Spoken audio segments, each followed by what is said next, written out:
تو یہاں سے جو ہے ہمارا درس شروع ہو رہا ہے. وَأَصْحَابُ الشِّمَالِ مَا أَصْحَابُ الشِّمَالِ. وا کا مطلب ہوتا ہے اور اصحاب جو ہے یہ جمع کا لفظ ہے، اور اس کا جو واحد ہوتا ہے وہ ہے صاحب، اور صاحب کہتے ہیں ساتھی کو، والے کو، والا. الشمال بائیں ہاتھ والا، الٹے ہاتھ والے، اور الٹے ہاتھ والے، بائیں ہاتھ والے. ما اصحاب الشمال، اور آپ کو کیا بتائیں کہ بائیں ہاتھ والے کیا ہیں. یعنی اللہ تعالیٰ جو ہے یہاں پر ایک مطلب غم کے ساتھ ایک جو خوشی نہیں ہوتی نا انسان کو، ویسے بتا رہے ہیں. کیا بتائیں آپ کو؟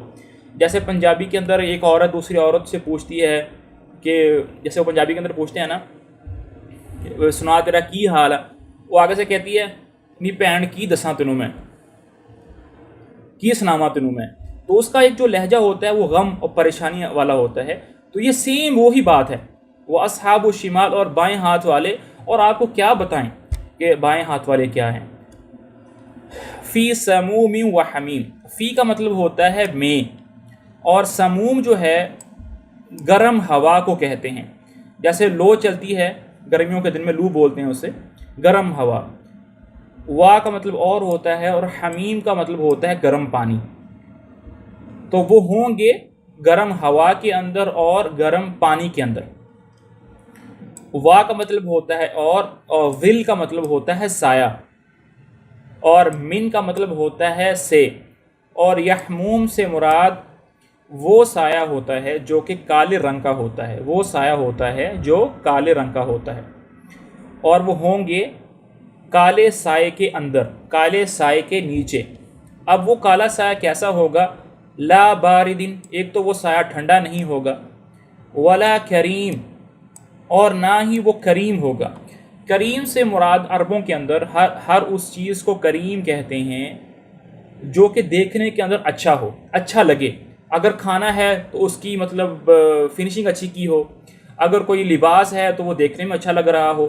تو ہر وہ چیز جو کہ اچھی لگ رہی ہو، چاہے وہ کھانا ہو، چاہے وہ کپڑے ہوں، چاہے وہ گھر ہو، چاہے وہ گاڑی ہو، منظر اس کا اچھا ہے تو اس کو کریم بولتے ہیں. لیکن یہاں پر کیا ہے؟ لا باردن، ایک تو وہ سایہ ٹھنڈا نہیں ہوگا، ولا کریم، اور نہ ہی دیکھنے کے اندر وہ سایہ خوشنما ہوگا. تو دنیا کے اندر جو ہم سایہ لیتے ہیں کسی چیز کا، کسی درخت کا سایہ لیتے ہیں، یا کبھی کبھار بادل جو ہیں وہ سایہ کر لیتے ہیں، تو اس سے دو چیزیں مراد ہوتی ہیں. ایک تو یہ ہوتا ہے کہ ٹھنڈک کا احساس ہوتا ہے، دوسرا یہ کہ سکون ملتا ہے اس کو دیکھ کر. آنکھوں کو سکون ملتا ہے جب ہم کسی سائے کے نیچے بیٹھتے ہیں، کیونکہ گرمی میں چل چل کر آنکھیں جو ہیں وہ مطلب تھک جاتی ہیں. تو دونوں ہی فائدے وہاں پر نہیں ملیں گے. لا باردن، نہ وہ ٹھنڈا ہوگا اور نہ ہی کریم. تو دیکھیں اب ہوا ہے وہ بھی گرم ہے، پانی پینے کو ہے وہ بھی گرم ہے، اور سائے میں ہوں گے کیونکہ گرمی کی ہوگی تو سایہ بھی ہوگا، تو وہ سایہ بھی کسی کام کا نہیں ہوگا. لا باردن ولا کریم، نہ وہ ٹھنڈا سایہ ہوگا اور نہ ہی اس کا منظر اچھا ہوگا. انہم، بے شک وہ یعنی مشرکین، کانو تھے، قبل ذالک، قبل سے مطلب ہوتا ہے پہلے، اور ذالک اس دن سے پہلے یعنی قیامت کے دن سے پہلے، مترفین. مترفین کا مطلب ہوتا ہے نعمتوں کے اندر پڑ جانا، سرکشی کے اندر پڑ جانا. کہ جو کفار تھے یہ دنیا کے اندر قیامت کے دن سے پہلے یہ نعمتوں کے اندر پڑے ہوئے تھے، یہ عیاشیوں کے اندر پڑے ہوئے تھے. انبیاء علیہ السلام ان کے پاس جو پیغام لے کر آتے تھے اس کی طرف یہ توجہ نہیں کرتے تھے، ان کی باتوں کو مانتے نہیں تھے، ان کی تصدیق نہیں کرتے تھے، بس اپنی ہی عیاشیوں میں پڑے ہوئے تھے. وَكَانُوا، اور تھے، یُصِرُّونَ، وَكَانُوا یُصِرُّونَ، اور اصرار کرتے تھے. یعنی کہ اصرار سے مراد ہوتا ہے ایک ہی کام کو بار بار کرنا، اسی پر پڑے رہنا، اسی پر ہی جاری رہنا. اعلیٰ، اور وہ اصرار کرتے تھے اعلیٰ پر. الحنف، حنف کہتے ہیں گناہ کو، اور عظیم کہتے ہیں بہت بڑے کو، اور وہ بہت بڑے گناہ پر ڈٹھائی سے جمے ہوئے تھے. اب بہت بڑے گناہ سے مراد یہاں پر کیا ہے؟ حضرت ابن عباس رضی اللہ تعالی عنہما نے اس بڑے گناہ کی تفسیر یہ کی ہے کہ اس سے مراد شرک ہے، اور اس کی جو تائید ہے وہ قرآن پاک کی سورۃ لقمان کے اندر بھی ہوتی ہے. جیسے حضرت لقمان علیہ السلام نے اپنے بیٹے کو جب نصیحت فرمائی تو فرمایا لا تشرک باللہ، کہ اللہ کے ساتھ شرک مت کرنا.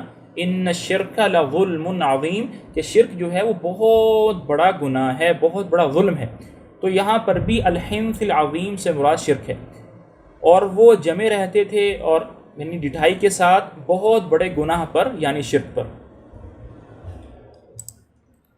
اب یہاں پر اس کا بامحرف ترجمہ دیکھ لیتے ہیں۔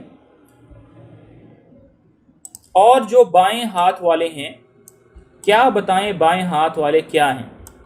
وہ ہوں گے تپتی ہوئی لو میں، اور کھولتے ہوئے پانی میں، اور سیاہ دھوئیں کے سائے میں، جو نہ ٹھنڈا ہوگا نہ کوئی فائدہ پہنچانے والا ہوگا۔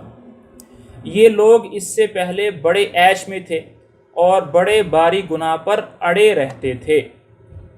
اللہ تعالیٰ جو ہے وہ میری آپ کی حفاظت فرمائے اس طرح کے انجام سے اور عاقبت سے۔